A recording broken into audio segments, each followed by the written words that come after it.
गुरु जी, आज के इस अंक में हम बात करने जा रहे हैं सिर दर्द को लेकर। सिर में अचानक से भारीपन महसूस होने लगता है। व्यक्ति सुबह तो अपने काम के लिए निकला है, लेकिन निकलते ही क्या ऐसा होता है, या कभी कभी रात को सोते हुए कभी भी ऐसा हो सकता है, सिर में भारीपन उत्पन्न हो जाता है और वो काफ़ी लंबे समय तक फिर चलता ही रहता है। बहुत जल्द उसका कोई उपचार ऐसा मिलता भी नहीं है। तो मैं सबसे पहले जानना चाहूँगा कि आखिर सिर भारी होने के सबसे बड़े मुख्य कारण कौन कौन से होते हैं? देखिए, सिर भारी होने का एक कारण, इसके अनेक कारण है जी। यदि आपके दिमाग के अंदर गैस रुक गई तो सिर दर्द भी होता है और भारीपन भी बहुत होता है, आंखें खोलने को मन नहीं करता। आपको चोट लग गई, वहाँ पे खून रुक गया, बहुत ज़्यादा भारीपन होता है और बहुत भयंकर दर्द होता है। आपके खान पान का परहेज नहीं है, जो मन में आया खा लिया। अब वो खाना आपका पचा नहीं, उसकी गैस बन के दिमाग में चढ़ गई, आपको भारीपन आएगा।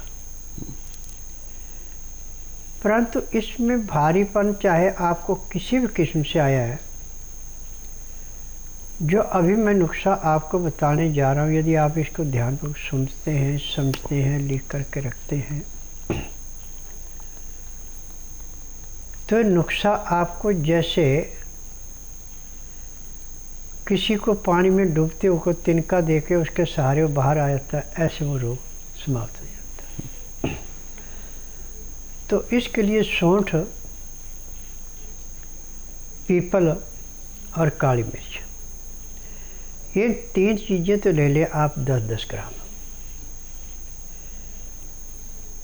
और 100 ग्राम इसमें गुड़ लेना। अब 130 ग्राम होगी चारों चीज़ें। इनको कूट के पीस के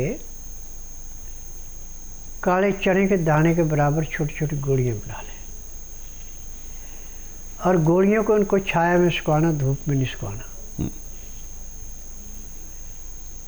अब हर 3 घंटे बाद एक गोली चबाएं, ऊपर से ताज़ा पानी पी लें।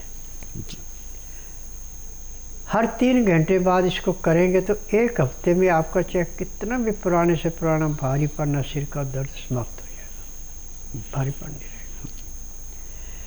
परंतु इसमें खान पान पर विशेष ध्यान देना कि दिन का खाना 10 बजे से पहले पहले खा लेना, और खाना खाते समय 2 गिलास गर्म पानी, लहसुन, प्याज, अदरक का रस मिला के पीना। इसका भी तरीका है कि 2-4 ग्रास खाना खाया, 2 घुट पानी पिया, फिर 2-4 ग्रास खाना खाया, 2 घुट पानी पिया। पानी पीने में, खाना खाने में यदि आप 1 घंटा लगाते हैं तो आपका खाना ऐसे पचेगा जैसे रेते की ढेरी पे पानी डाल के रेता एकदम पानी को चूस लेता है, ऐसे आपका खाना पचेगा, आपको कोई तकलीफ नहीं होगी। परंतु खाना खाने के बाद दांतन कूड़ा करके 5 मिनट के लिए आपको वज्र आसन बैठना अति आवश्यक है। वज्र आसन बैठने से खाना बड़ी जल्दी पच जाता है। उसके बाद आप 10 मिनट सैर करें, घूमें। उसके बाद 20 मिनट के लिए आप शवासन लेट जाएं।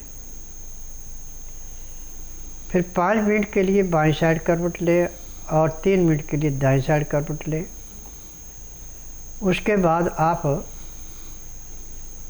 उठ के जो भी कार्य करना करें, आपको काफ़ी ज़्यादा राहत मिलेगी। अब रात्रि का खाना आप कोशिश करें कि दिन अस्त होने से पहले खा लें तो सोने पे सुहागा, नहीं तो दिन अस्त होने के 1 घंटे के अंदर अंदर खाना अति आवश्यक है। खाना खाने के बाद दांतन कूड़ा करके 5 मिनट के लिए वज्रासन बैठना, फिर आधा घंटा आपको सैर करनी है। आधे घंटे के बाद आपको 1.5 घंटा विश्राम करना है, चाहे उसमें धार्मिक किताबें पढ़ें, धार्मिक सीरियल देखें, या परिवार से बात करें, जो भी आपके मन में आता हो करें। ठीक 9 से 10 के अंदर सो जाए, सुबह 4 बजे उठें। 4 बजे उठ के आपका पेट ऐसे साफ होगा जैसे सिर से बोझा फेंकते हैं। बाथरूम बाद में आएगा, पेट पहले साफ होगा। उसके बाद फ्रेश होके दातन कूला करके आधा घंटा कपालभाति,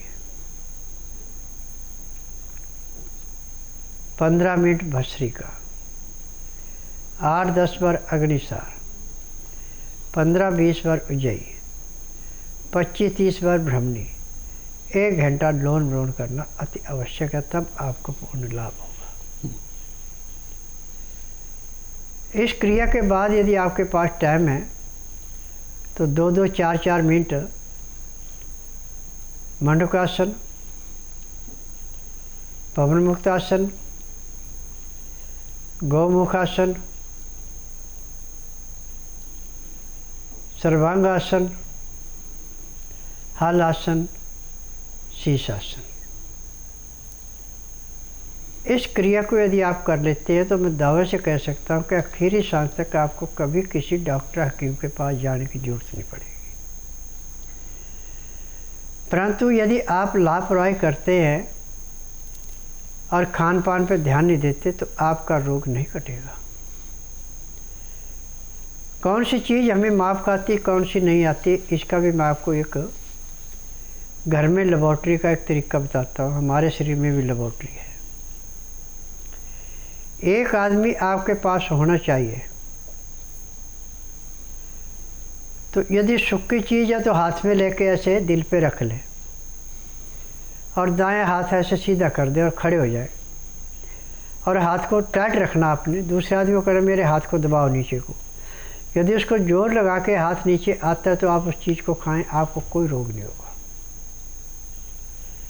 और यदि आपका हाथ नीचे गिर जाता है तो उस चीज़ के खाने से आपको नुकसान होगा, लाभ नहीं होगा।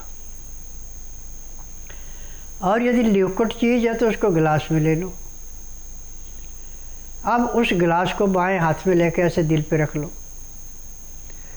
और अपना दाएं हाथ फिर ऐसे, फिर दूसरे आदमी को कह के मेरे हाथ को नीचे दबाए। यदि उसको जोर लगाना पड़ता है और नीचे हाथ आता है तो आप उसको पीजिए, आपको कोई नुकसान नहीं होगा। परंतु यदि नुकसान होगा तो आपका हाथ एकदम गिर जाएगा, उसको पीएंगे तो नुकसान बहुत ज़्यादा होगा। तो अपनी लेबॉर्ट्री से टेस्ट भी कर लेना चाहिए। अब पानी जब भी आप पिए, हल्का गर्म पानी पिए। पानी का टेम्परेचर 15 से 18 डिग्री होना चाहिए, न इससे कम न इससे ज़्यादा। और पानी के अंदर यदि आप हमेशा लहसुन प्याज अदरक का रस मिला के पीते हैं तो ज़िंदगी में कभी आपको किसी डॉक्टर हकीम की शरण में जाने की ज़रूरत नहीं पड़ेगी। आपका पूरा उपचार आपके खान पान से हो जाएगा। जितने भी रोग हैं ये हमारे गलत खान पान की देन है। क्योंकि दिन का खाना आप खा रहे हैं 2:30-3 बजे और ठंडा खाना खा रहे हैं, रात्रि का खाना खा रहे हैं 10-11 बजे, 12 बजे, 1 बजे, 2 बजे, और पानी नहीं पीते खाना खाते समय। पानी पीते आप खाना खाने के घंटे 1.5 घंटे बाद बीमारी की जड़ें यहाँ से चलती हैं। जैसे हम बिल्डिंग बनाने के लिए, चिनाई के लिए जो मसाला बनाते हैं उसमें पानी डालते हैं, फिर उससे चिनाई करते हैं तो चिनाई मजबूत होती है। ऐसे खाना खाते समय यदि हम थोड़ा थोड़ा पानी पीते रहेंगे तो पाचन शक्ति तेज़ी से काम करती है और खाया पिया ऐसे पचता है जैसे रेते की ढेरी पे पानी डाल के रेता पानी को चूस लेता है, ना तो ढेरी गिरती है न पानी को बाहर जाने देती है। यही काम हमारे लीवर का है। यदि उसको पानी पूरा मिल गया और लहसुन प्याज अदरक का पानी के अंदर असर है तो आपका खाना जो 4 या 6 घंटे में पचना था वो 2 घंटे में पच जाता है और शरीर पे ऐसे चमक आती है जैसे गुलाब की कली पे ओस पड़ी होती है और सूरज की किरणें देके ओस मोतियों जैसी चमकती है, ऐसे चेहरे पे चमक आती है। आज मैंने पूरे संसार से एक ही निवेदन किया है कि स्वस्थ विचार एकमात्र आश्रम ऐसा है जिसमें रोगी को ना तो कागज पत्तर लाना पड़ता है, ना मुंह से बोलना पड़ता है, ना किसी मशीन से टेस्ट किया जाता है। यदि वो आने से पहले रात्रि 10 बजे तक खा पी के दातन कूड़ा करके बड़ी इलायची मुंह में रख के चूसता है, सुबह 9 से 10 के अंदर अपना नामकरण कराता है, 10 से 12 में नाड़ी परीक्षण करता हूँ। नाड़ी परीक्षण में पैर के तलुए से सिर के बाल तक की MRI, CT scan, X-ray, ultrasound, ECG, sonography सब कुछ 5 सेकंड में हो जाती है। उसमें जो भी कमियां शरीर के अंदर पाई जाती हैं वो दवाइयाँ दी जाती हैं। दवाइयाँ खाने की हैं, दवाइयाँ पीने की हैं, मालिश करने के तेल हैं, आँख में नाक में डालने की दवाइयाँ हैं। इन दवाइयों की विशेषता है कि यदि आदमी नियम से दवाई खाता है, परहेज करता है, तो जिस दिन रोगी आश्रम में आता है उसी दिन उसको 10 से 15% आराम भी मिल जाता है। और यहाँ की दवाई पूरी उम्र नहीं खानी पड़ती, यहाँ की दवाई उतनी देर खानी पड़ती जितनी देर रोग है, रोग समाप्त हो गया दवाई बंद हो गई।